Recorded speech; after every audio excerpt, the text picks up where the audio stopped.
Hello and welcome to Afternoon Tea with Karen and more of this sort of stuff.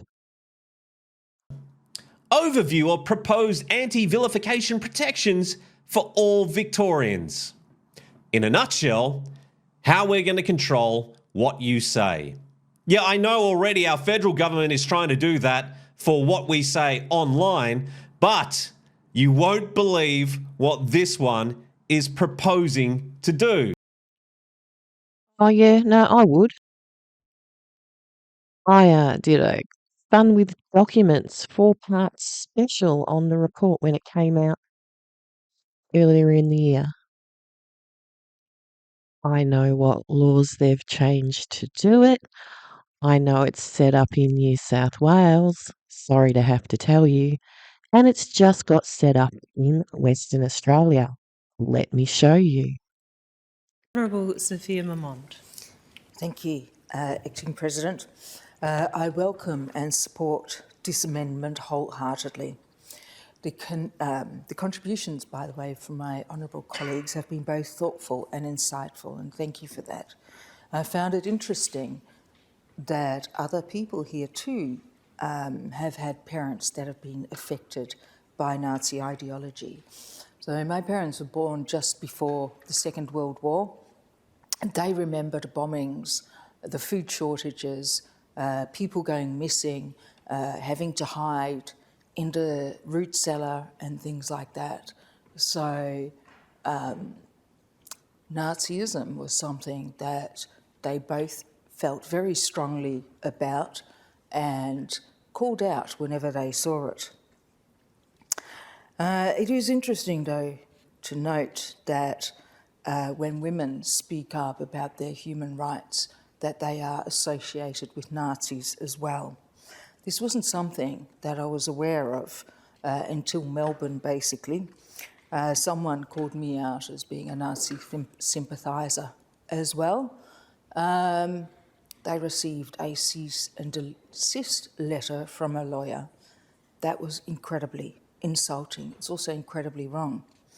Now, the strategy that Nazis use is called breadcrumbing. They attach themselves to other causes to give themselves more credibility and more traction on social media and in the news. So breadcrumbing doesn't seem to be covered by this, but I just wanted to call that out, similarly to what the Honourable Nick Goran spoke about. So Nazi ideology absolutely shows how harmful ideologies can be to a society. And yes, just to repeat, I welcome this amendment wholeheartedly. So this is Sean Mulcahy. He is the founder of Queer Greens Victoria, which is a chapter of the Greens. Well, at the moment, the threshold for hate speech is quite high. And what we do know from what the government has committed, they're going to look at lowering the threshold to make civil and criminal vilification easier to prove so that people who are subjected to vilification are able to get better justice through our court system.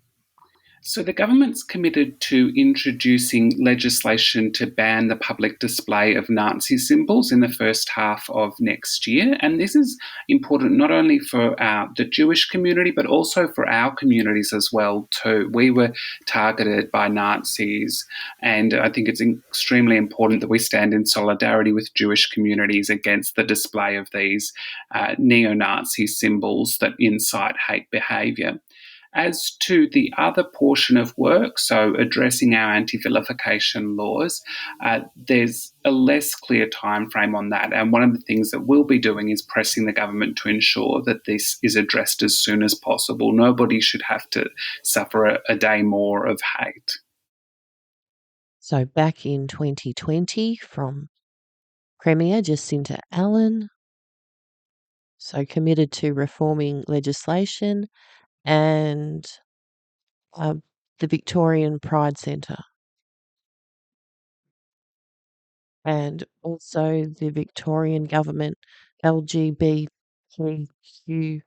Task Force and the Commissioner for Gender and Sexuality will provide expert guidance to the Victorian Government on developing a strategy, which is a whole nother video. Now to the other portion of the work, the Trans Justice Project. So Sean was involved in this, the Fueling Hate report, and it got delivered to all the state and federal ministers. This is a quick summary. Data from over 3,099 responses, including 1,309 from the trans community. They found that anti-trans hate increased in the 2 months preceding the survey, coinciding with the tour of anti-trans lobbyist Kelly J. Keane and her rally in Melbourne, which was attended by a group of neo-Nazis. Was an online survey that took 6 minutes to complete, and it was conducted between the 17th and 25th of April. So, to address the shocking results of the report, introduce federal and state anti-vilification laws to protect the entire LGBTQIA+ community from abuse, harassment, vilification, and violence. Work together with social media companies to stop the spread of anti-trans disinformation and anti-LGBTQIA+ hate groups. Strengthen media regulations to ensure greater accountability for news outlets that promote anti-trans disinformation. Investigate community-led interventions to curb anti-LGBTIQA+ extremism and de-radicalisation approaches. Provide funding for further research into the causes and impacts of anti-trans abuse, harassment, vilification, and violence, and strategies for addressing them. And this is published on the 29th of August in 23. Now to last week. Far-right extremist Jacob Hassant found guilty of performing Nazi salute outside Victorian court. He has become the first person found guilty of breaking a Victorian law that bans performing the Nazi salute in public.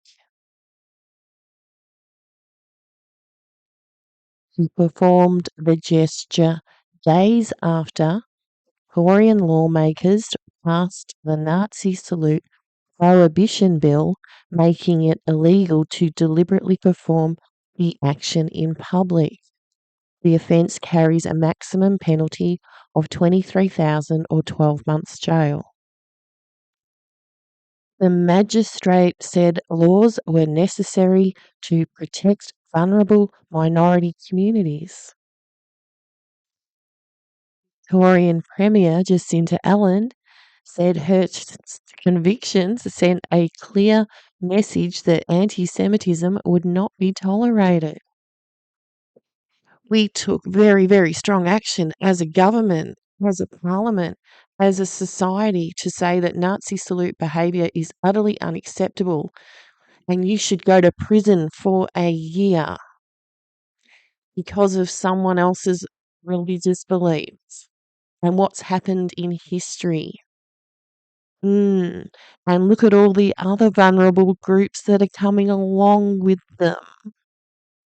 Civil protections and criminal protections. Victorians who often experience vilification on their sexual orientation, gender identity, sex characteristics, disability, HIV or AIDS status, and personal association with targeted groups. Reba Abramovich, a Jewish activist and chairman of the Anti-Defamation Commission, called the decision a historic and thundering day for justice and decency. I am moved beyond words and filled with a profound sense of relief. Dr. Abraham Vioch said. This decision means that no one in this state should have to live in fear of seeing this expression of absolute inhumanity and terror in the places they call home. And then 3 days ago, over the border, this happened. Marching on a country town, converging on Corowa's War Memorial. What the is this bull? Yesterday, around 50 neo-Nazis brought black shirts, balaclavas, banners, Blood and honour! Blood and honour! and hate. They've already begun firing locals from this town. They're firing locals from their jobs, and they're importing cheap labour from the third world to replace them. Led by far-right extremist and convicted criminal Thomas Sewell, the surprise rally happening in the small Murray River town a stone's throw from the Victorian border, enraging some locals. That's it, take the masks off. Pack of dogs. When you dare stand up against the people. This is disgraceful and cowardly behaviour. Not sure why it happened in Corowa, whether it was smaller numbers of policing or the fact that there's rules in Victoria that don't allow this sort of protest. The National Socialist Network has caused problems on both sides of the border. I'm allowed to be racist, it's legal. Its attempted display in Sydney on Australia Day intercepted. They did a similar thing in Ballarat. I think they come to small towns hoping for big headlines.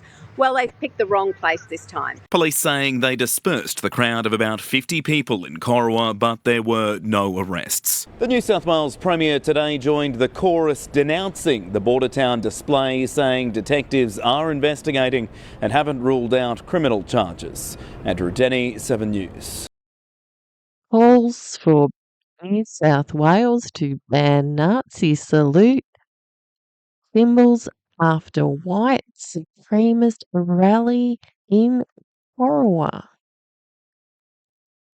Police dispersed a group of about 50 masked people and no arrests were made. Police inquiries are continuing. Met with similar disdain by state and federal leaders.